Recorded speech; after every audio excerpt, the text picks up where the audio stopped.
দুইটা নামাজ আছে, এটা আমরা পড়ি না, বা অনেকে পড়ি অনেকে অবহেলা করি, কিন্তু এটা বড় ফজিলত আছে। বলবো,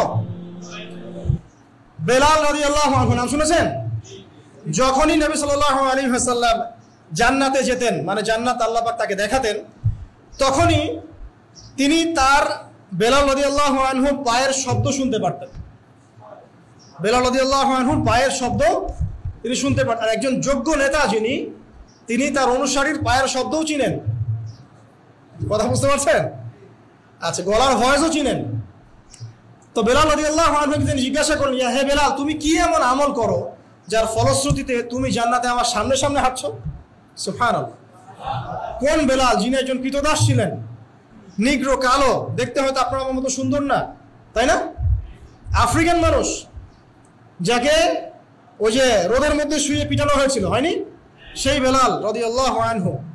সুবহানাল্লাহ। তখন তিনি বলছেন, ইয়া রাসূলুল্লাহ, আমি তো এমন কোন আমল করি না, আপনারা যা করেন তাই করি, তবে যখনই আমার অজু ছুটে যায়, অজু ভেঙে যায়, আমি তখনই অজু করি, আর সেই অজু দিয়ে আমি 2 রাকাত নামাজ পড়ি। এই নামাজটাকে কি বলে? তাহিয়াতুল ওযু। এই তাহিয়াতুল ওযুটা আমরা আদায় করার চেষ্টা করবো, আল্লাহ পাক তৌফিক দান। আরেকটা আছে তাহিয়াতুল মসজিদ। দেখবেন অনেকেই মসজিদে আসি আমরা ধাপ করে বসে পড়ি, তাই না? আসলে কিন্তু মসজিদে এসে 2 রাকাত নামাজ পড়ে বসা সুন্নাত। মসজিদে একটা হক আছে, মসজিদে আসলেন, 2 রাকাত নামাজ পড়লেন, সংক্ষিপ্ত আকারে পড়লেন, পড়ে বসবেন, এটা করা উচিত। আল্লাহ পাক তৌফিক এনায়েত করুন, আমিন। বেশি থেকে বেশি তওবা করার চেষ্টা করা উচিত। আর তওবা মানে শুধু আস্তাগফিরুল্লাহ ওয়া আতুবু ইলাইহি পড়া নয়। তওবার 2টো ভাগ আছে।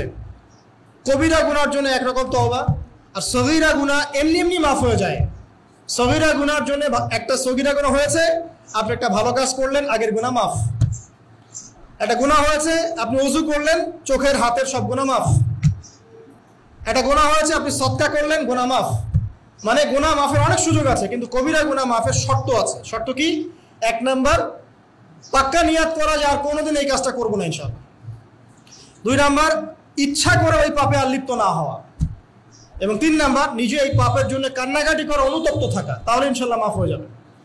আরেকটা শর্ত আছে, যদি পাপটা অন্য কারোর সাথে সম্পৃক্ত হয়, যেমন ধরেন কারো টাকা মেরে দিয়েছেন, টাকা শোধ করেন নাই, যেটা আমাদের সমাজে ট্রেডিশন হয়ে গেছে এখন।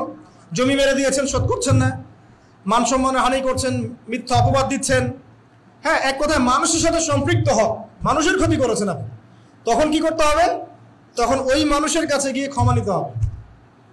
খুব ডিফিকাল্ট, এবং এটার জন্য একটা বড় মনের দরকার আছে, মনের স্বচ্ছতার দরকার আছে। ভাই, আমি তোমার টাকা ধার নিয়েছিলাম, দেই নাই, এই নাও টাকা, শোধ করে দিলাম। ভাই, আমি তোমাকে ভালো মন্দ বলেছিলাম, তোমার গীবত করেছি, আল্লাহ তোমাকে মাফ করে দেয়, তুমি আমাকে মাফ করে দাও। খুব ডিফিকাল্ট এগুলা করতে হলে বড় মন লাগবে। আর যদি এগুলো আমরা না করতে পারি তাহলে সমস্যা আছে। কিয়ামতের মাঠে আল্লাহ পাক ধরবেন, এবং যারা হকগ্রস্ত এদেরকে দাঁড় করাবেন। কিয়ামতের মাঠে নিজের নেকি তাকে দিয়ে ঋণ শোধ করতে হবে, অথবা তার গুনাহ নিজের আমল নামে নিয়ে ঋণ শোধ করতে হবে। কোনটা বেটার বলেন? দুনিয়াতে ছোট হওয়া না পরকালে ছোট হওয়া?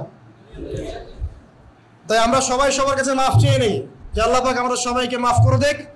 যদি আমি আপনাকে কষ্ট দিই, আপনি আমাকে মাফ করে দেন। আপনি আমাকে কষ্ট দিয়ে থাকেন, আমি আপনাকে মাফ করে দিলাম। এই বিষয়ে চলে আসেন। আল্লাহ পাক তৌফিক দান করুন, আমিন।